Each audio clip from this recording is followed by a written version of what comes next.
right? So, very good morning to you all. I welcome you all for today's EMF class. Is my voice audible?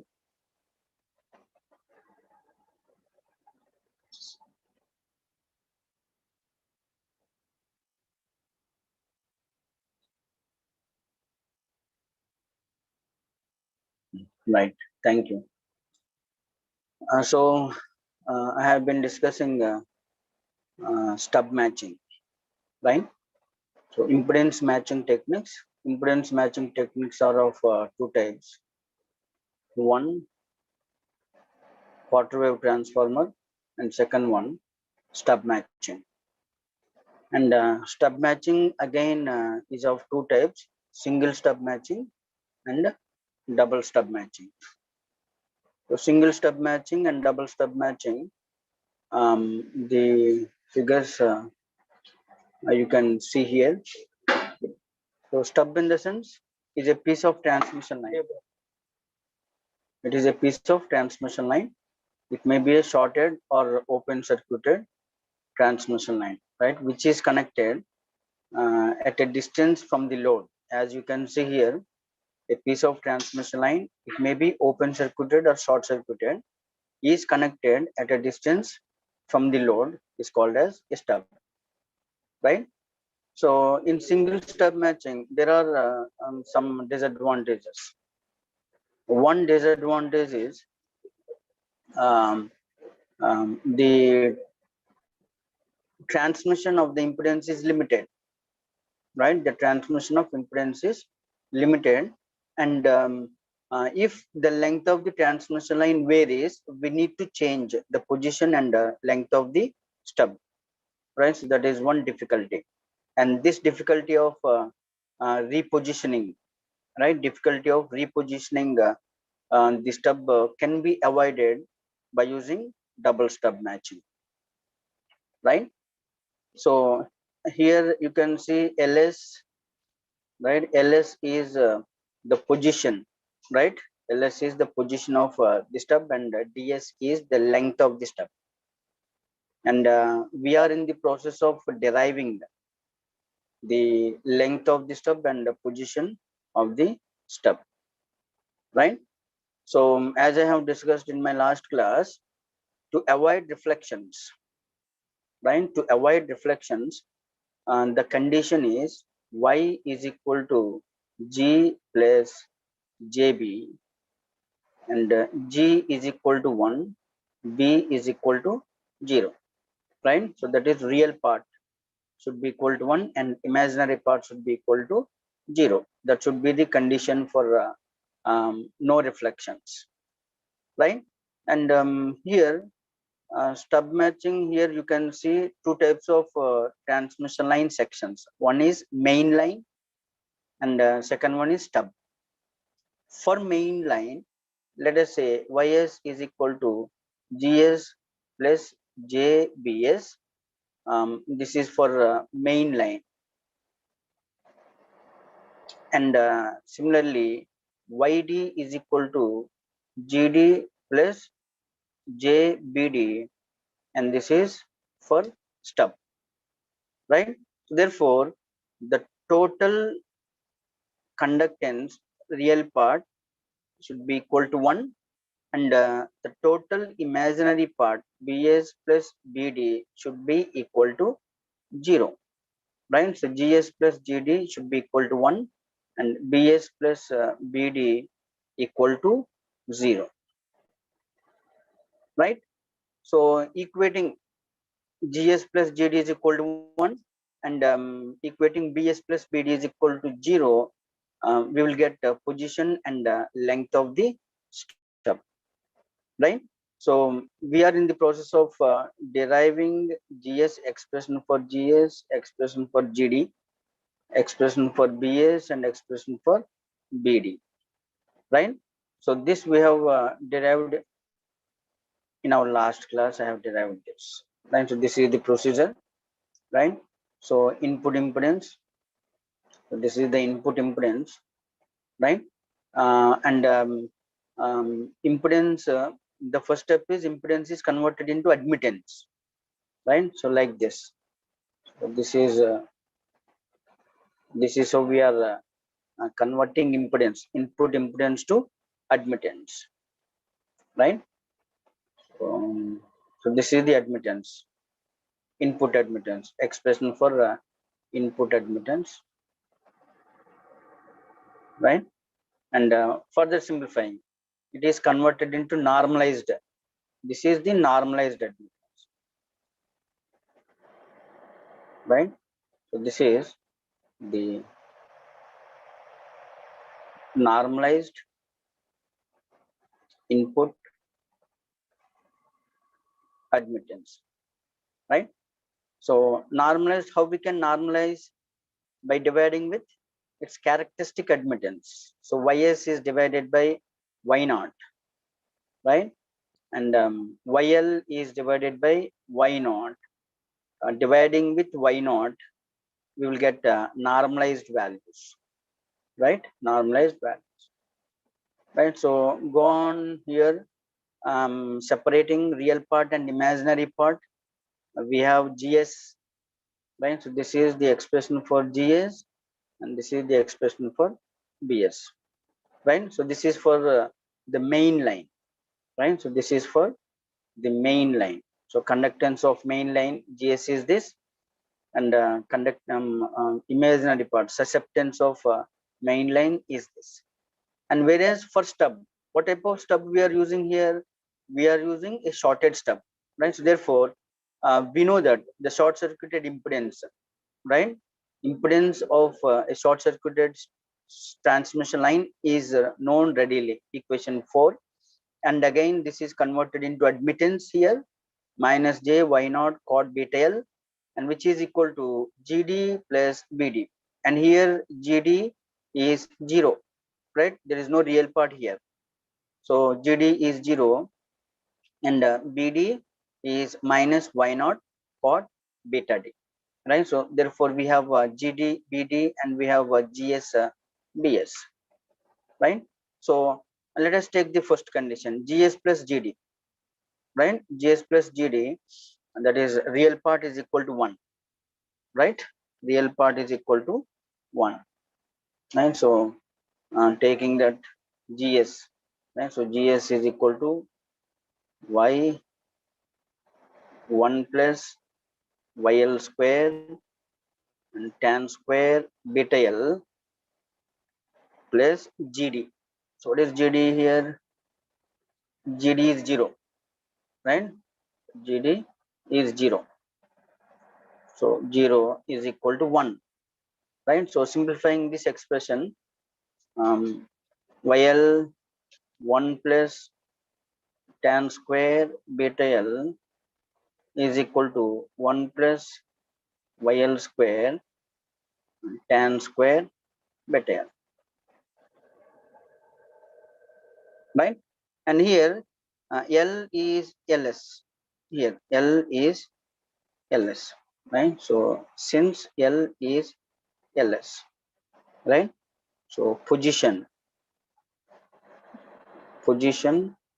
of the stub, right? Position of the stub.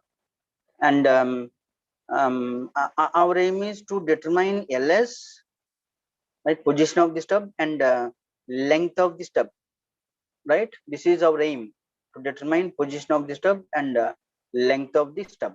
So from this expression we can determine ls, right? From this equation we can determine ls, right? So simplifying this equation, and one more thing is here yl. So what is yl here? Yl is equal to y capital L divided by y naught, right? While yl, y small l is equal to y capital L by y naught. So you have to replace that, right? You have to replace that. So doing so, right? So doing so, you will get ls is equal to lambda by 2 pi, right? Why lambda by 2 pi? Because beta is equal to 2 pi by lambda, right? Beta is equal to 2 pi by lambda.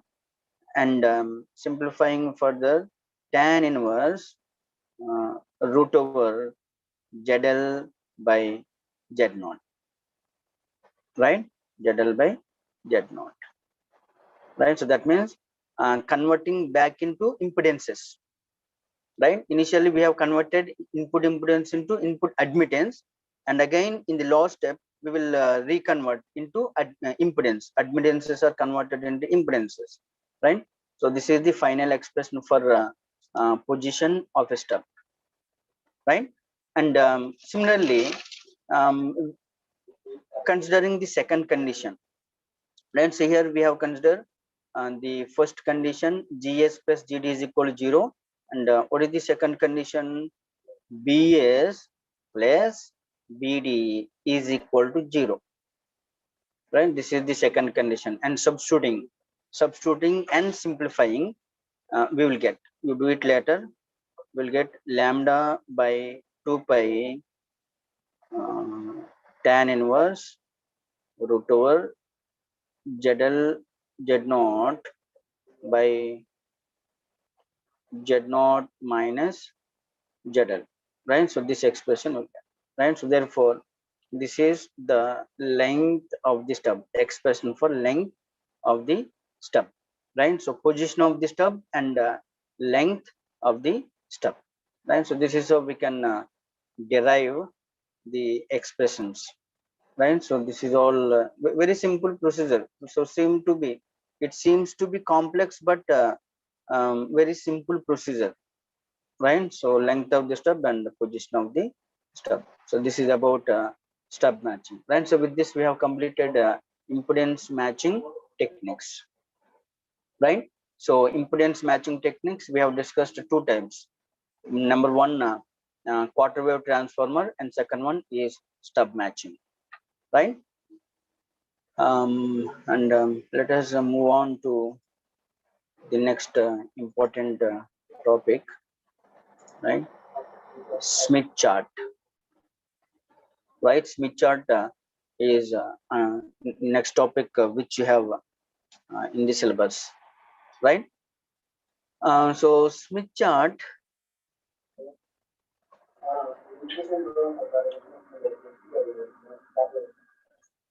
it is a polar plot, right? It is a polar plot, right? Smith chart is a polar plot, right? Smith chart is a polar plot, right? And it is a plot of r plus jx, right? So is equal to r plus jx. So r means resistive curves, right? Or circles. We can say that r circles and x curves, right? R circles and S curves, right? So here you can see in the Smith chart. So try to understand.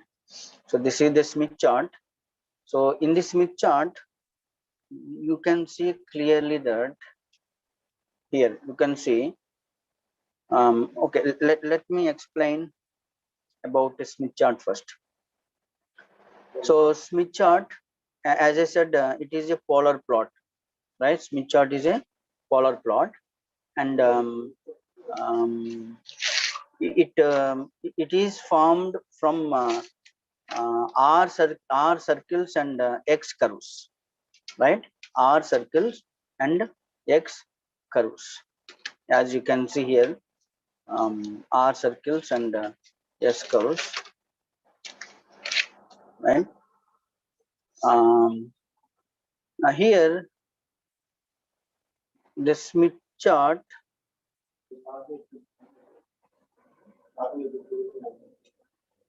this point, right? So this point you can see here, red dot. I'm keeping a dot here, right? Red dot. So this point is called as open circuited point, right? Let us say this is POC, right? Open circuited point. Let me zoom, right? So this point.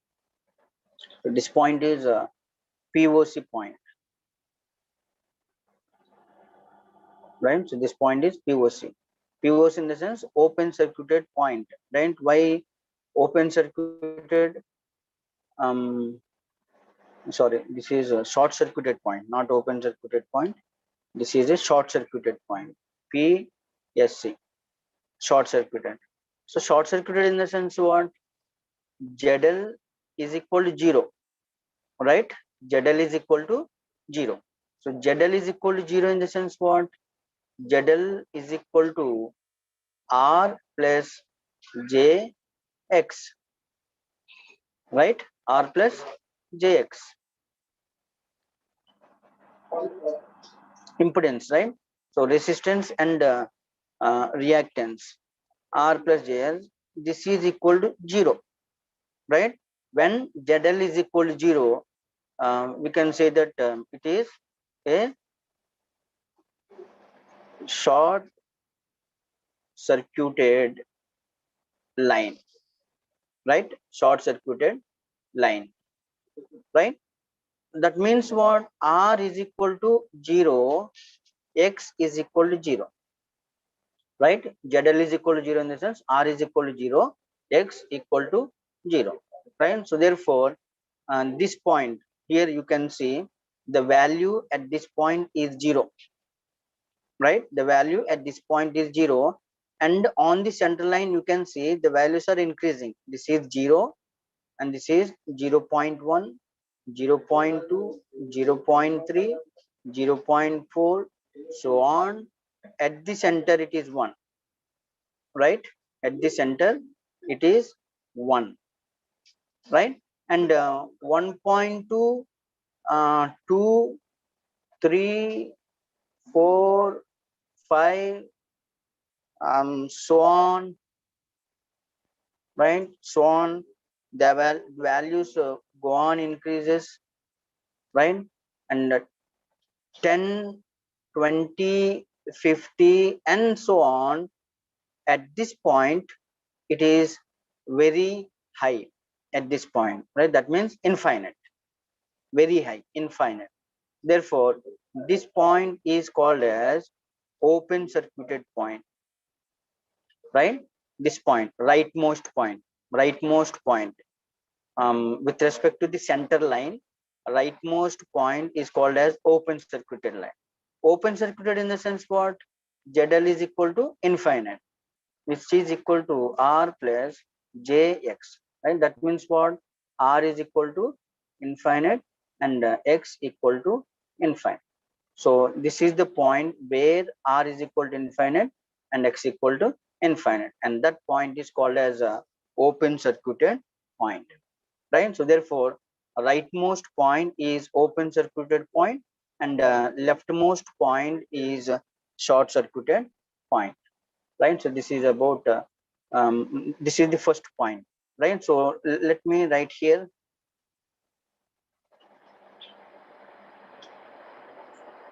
right? So the first point to be remembered regarding Smith chart is PSC represents a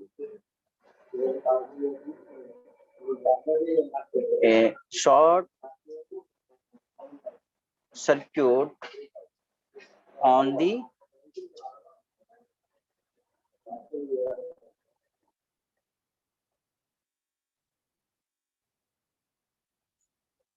transmission line, right? PSC represents a short circuit on the transmission line. Similarly, POC represents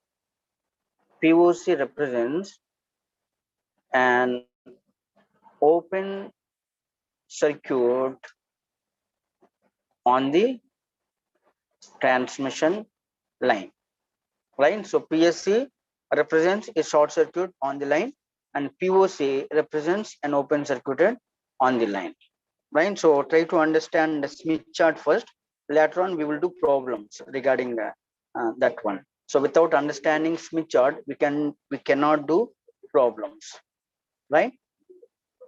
So coming to the second point to be understand is one complete cycle, right? One complete cycle.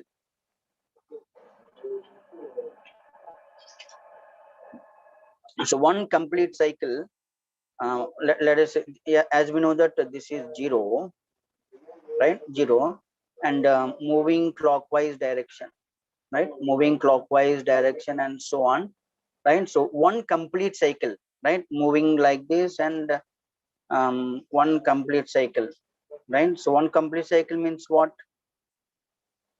One complete cycle means 360 degrees, right? One complete cycle means 360 degrees, right?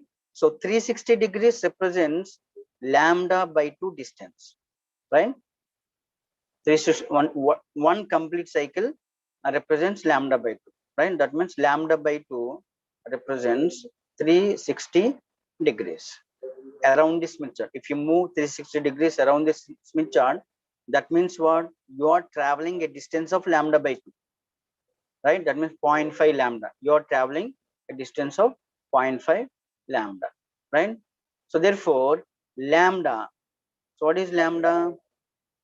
Lambda is 720 degrees, right? Lambda is 720 degrees. That means one wavelength. One wavelength means 720 degrees around the Smith chart, right? So if you move 720 degrees around the Smith chart, it is nothing but traveling one wavelength, right? Traveling one wavelength. That is the second point to be remembered regarding Smith chart, right? So therefore, the second point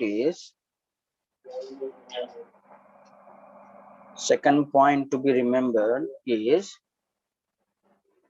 360 degrees around the Smith chart represent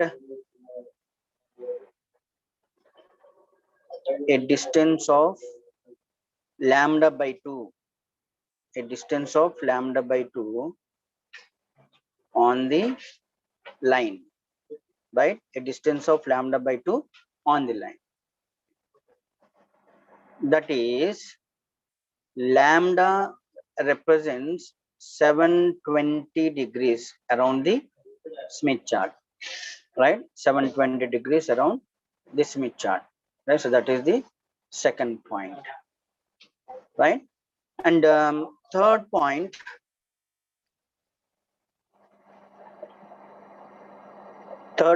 so here you can see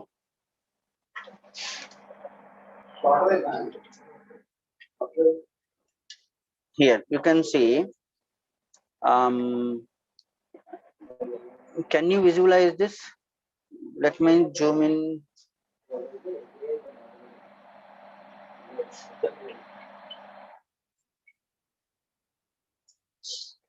Now is it clear, right? So here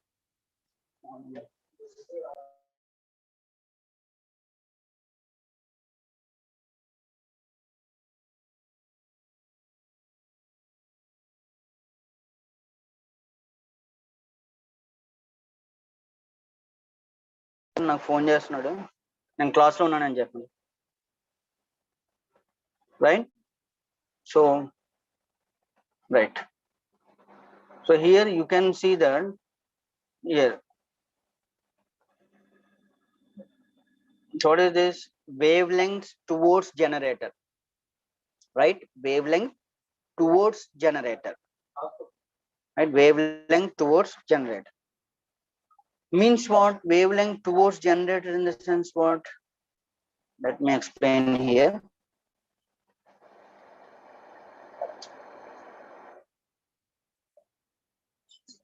So as we know that this is the transmission line, the conventional transmission line, right? So this is the load, right? This is the load, right?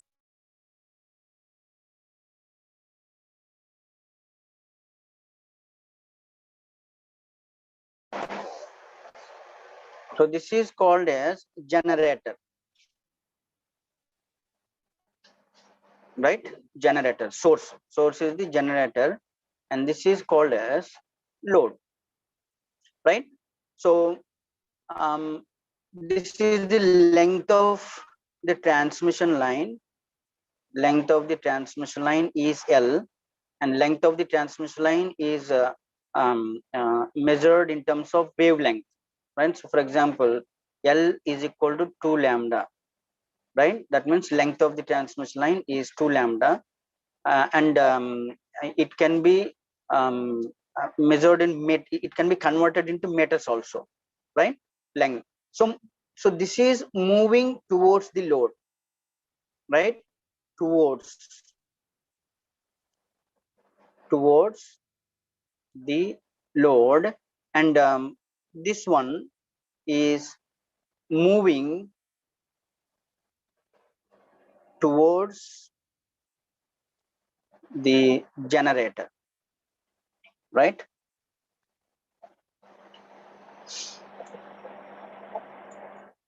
Right, so moving towards the load and moving towards the generator, like this. So from generator to load means moving towards the load. From load to generator means moving towards the generator, right? Moving towards the generator, right? So here, as I have indicated, as you can see here on the Smith chart, um, this one,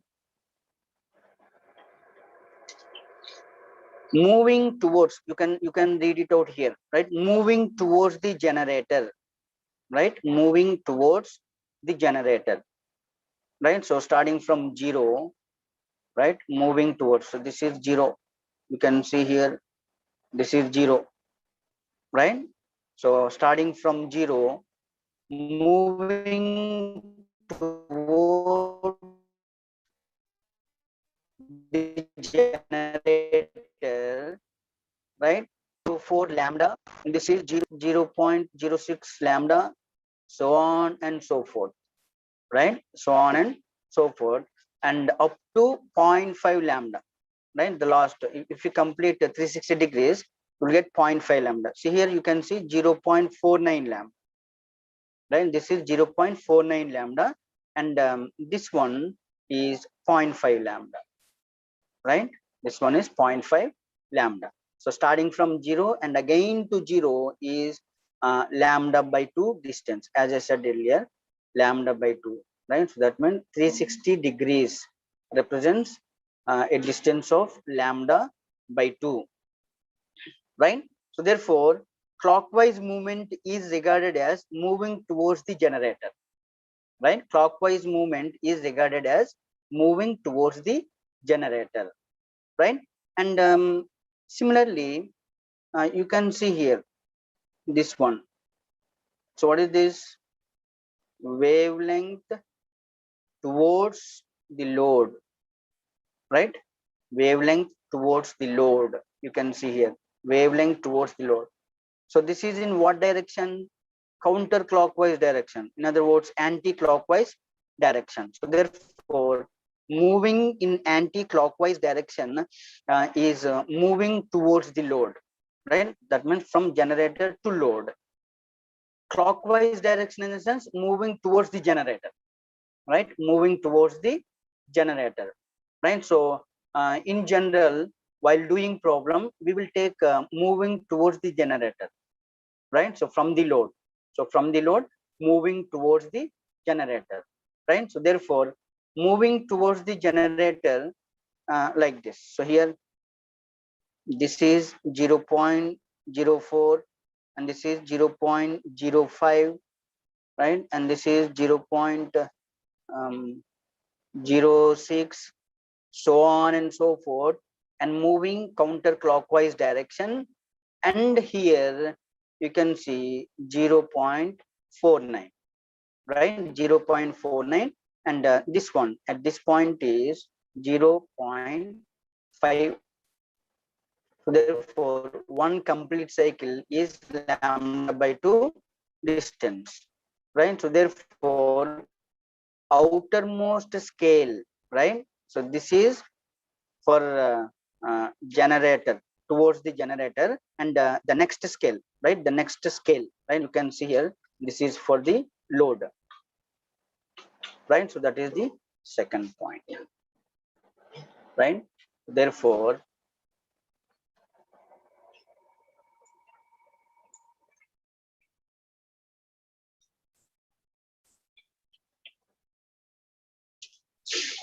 right? So third point is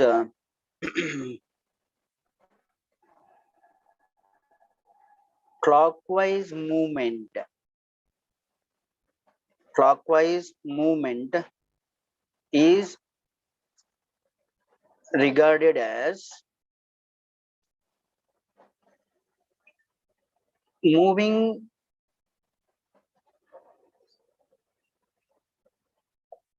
toward the generator, moving toward the generator, right? So similarly, counter clockwise movement, counterclockwise movement is regarded as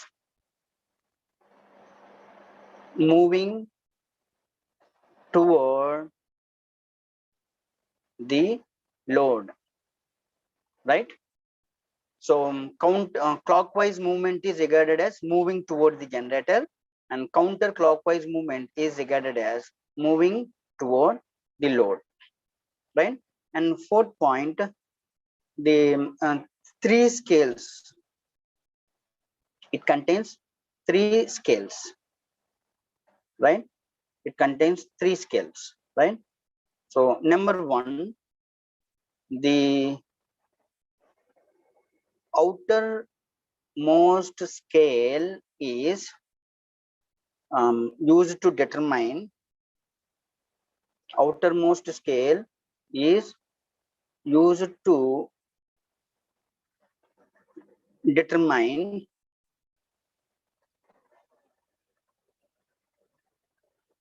the distance on the line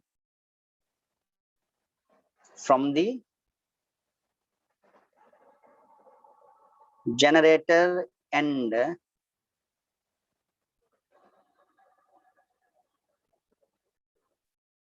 in terms of wavelength, right? The outermost scale is used to determine the distance on the line, line in the sense transmission line, line from the generator end, right? From the generator. Just now I have explained, right? So let me here, right? So this one. So this is the outermost scale. So this is the outermost scale, right? So you can see here. So this is the outermost scale. This one, 0 0.4, 0 0.5, 0 0.6, 0 0.7, 0 0.8, so on. So this is the outermost scale, and this is the next one, right? This is the next one, right? Now you can see clear, right? So this is the outermost scale, and this is the next one. And here you can see, right? Next scale is degrees. You can see, right? Degrees: 130 degrees, 120 degrees, 110 degrees, 100 degrees, 90 degrees, right? So this is the third scale which you can see, and this is the third scale, and which is the angle of reflection, right? That is used to measure the angle of reflection.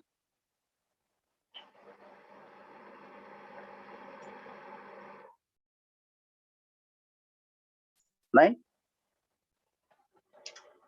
So second point, the second scale. Next scale is used to determine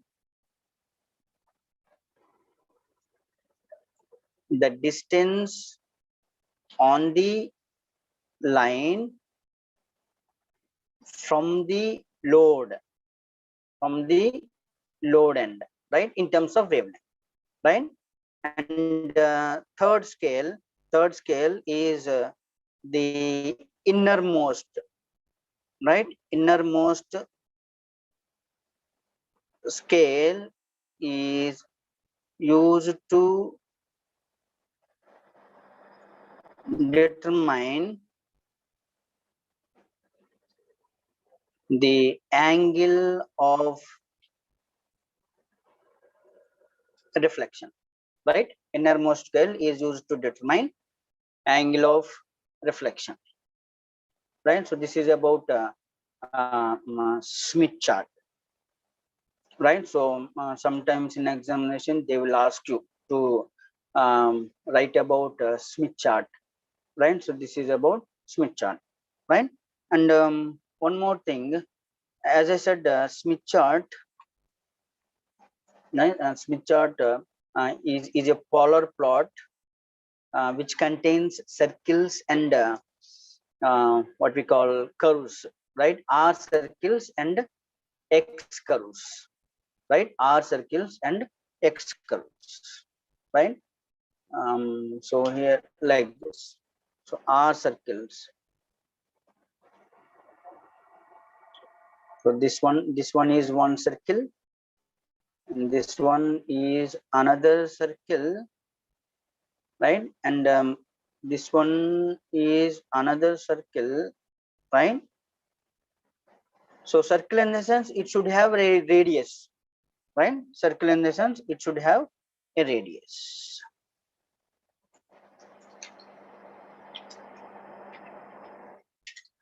So circle in the sense it should have a radius, right? So therefore, the radius of this circle is 5, right? The radius of this circle is 5, and because here you can see 5, and similarly the radius of this circle is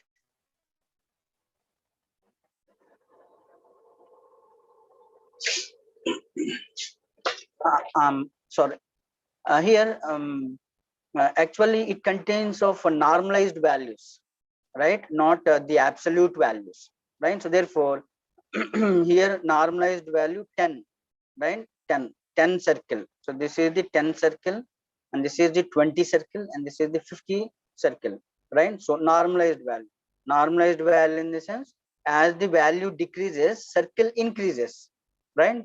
As the value decreases, circle increases. So because it is in normalized value, graph is in normalized value, so that you have to remember. Right? So here also you can see. So this is R is equal to 1.8 circle, and this is R 1.6 circle. So as the value decreases, the circle is getting increased, right? So don't get confused here. And similarly, curves, X curves, right? X curves. Let me take this one, right? So X curves. So this is X equal to 10 here, right? So this value X equal to 10 curve, and similarly this one is X equal to 5 curve, and similarly this one is X equal to 4 curve, so on, right? So on and so forth. So this one is X equal to 3 curve, right? X equal to 3 curve, right? So this is how we can define, or we can draw the Smith chart, right? So for example, let me just take an example.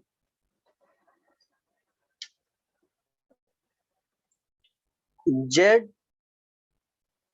is equal to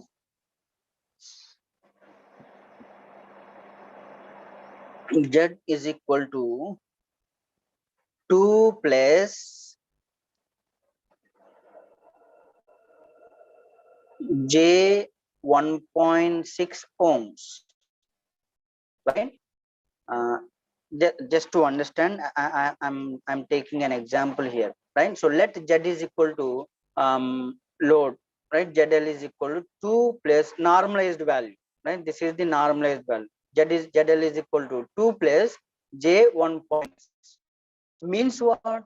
R is equal to 2, X equal to 1.6, right? R is equal to 2, X equal to 1.2, right? 1.6, right? Therefore, identify that point, right? Identify that point on the Smith chart. So how do you identify that point?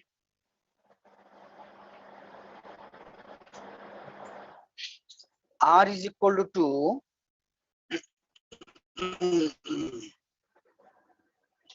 right? R is equal to 2, X equal to 1.6, right? So that means what? R is equal to 2 circle. So what is R is equal to 2 circle? This one. So this is R is equal to 2 circle.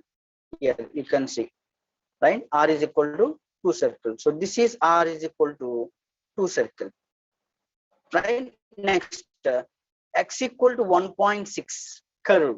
X equal to 1.6 curve. So this one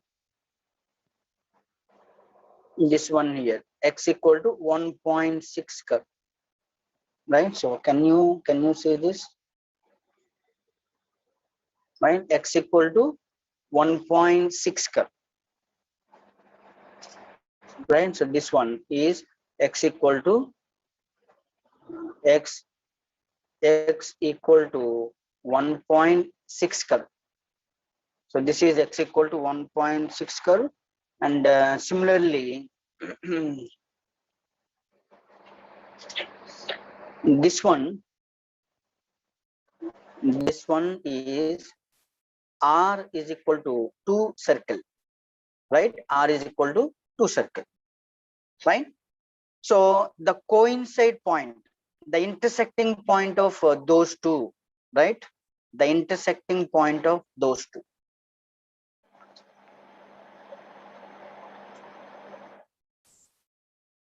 So identify the intersecting point of those two, right? So R is equal to 2 circle is this, right? So this is R is equal to 2 circle and 1.6 curve. So this is 1.6 curve, right? So this is 1.6 curve, right? So therefore R is equal to 2 circle. So this one is R is equal to 2, and this one is X equal to 1.6, and the intersecting point, right? The intersecting point is this. This is the intersecting point, right? So this is the intersecting point, right? This is the intersecting point, right? Can you hear me? Right, right. So this is the intersecting point, right?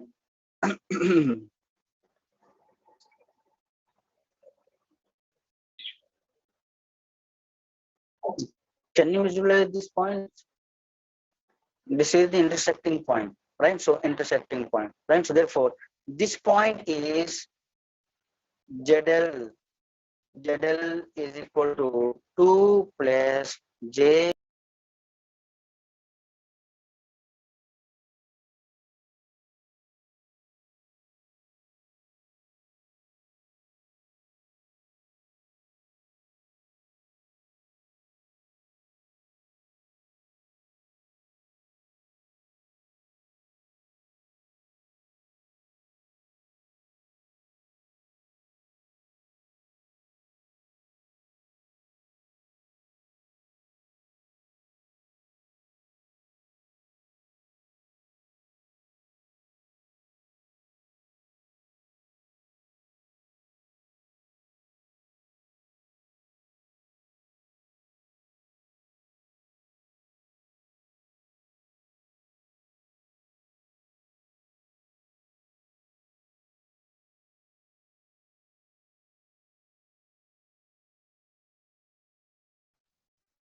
Just wait a minute due to um, the, the poor internet connection. I have been disconnected.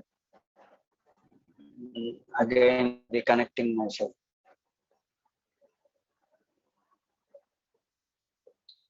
Right. Right. So that is the intersecting point. Right. So this one. So this one is the intersecting point.